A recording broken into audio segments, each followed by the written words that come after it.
Good morning, everyone.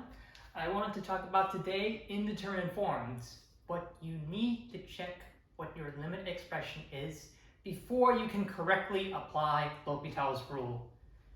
Now, this is often not gone over carefully in most calculus courses, so it's worth looking at.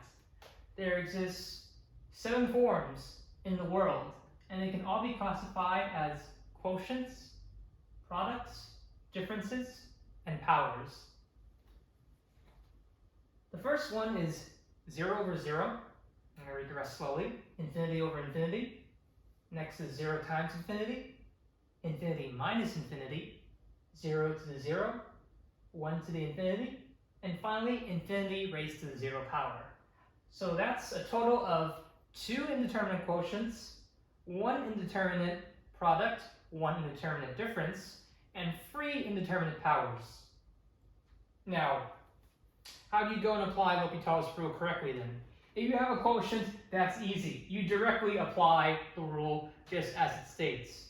Because L'Hopital's rule says that if you have the limits to infinity or to a number, it doesn't matter, of f of x over g of x, then you can take that same limit of the derivative of the numerator, divide by the derivative of the denominator. So we match one of these two forms, and then we're good. If it's a product, we apply the following algebra trick.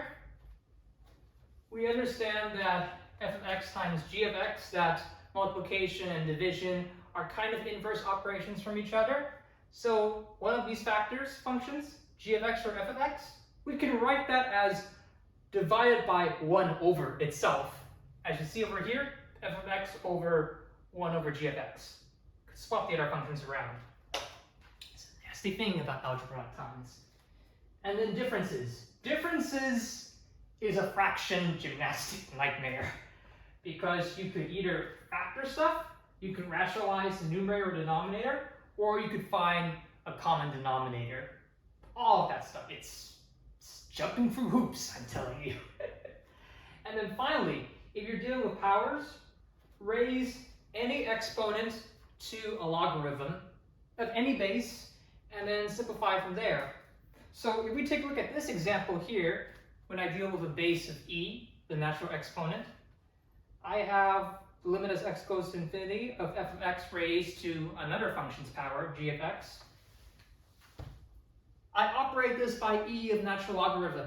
These two operations or symbols are inverses of each other. So we can do that and still make the equation the same. So by applying the power rule of logarithms, this g of x power can be brought up to the front as a coefficient. So then I take the limit as e is raised to g of x times natural logarithm of f of x. And that's it. And note, this technique is not just useful for evaluating limits, which do follow an indeterminate form. You could also use these as well for converting expressions when you plug in a value that's become a limit in terms of 0 and infinity, which look like an indeterminate form, but are not exactly like that.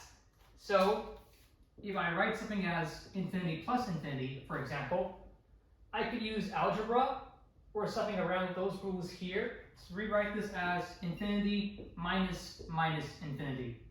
That's just double negation, which we can do with addition. And yeah, that's and a lot of other algebra hurdles. I will admit indeterminate forms, L'Hopital's rule, is a very hard thing. I also find it quite weird that you use them in tandem with limits, which, I mean, a derivative is defined as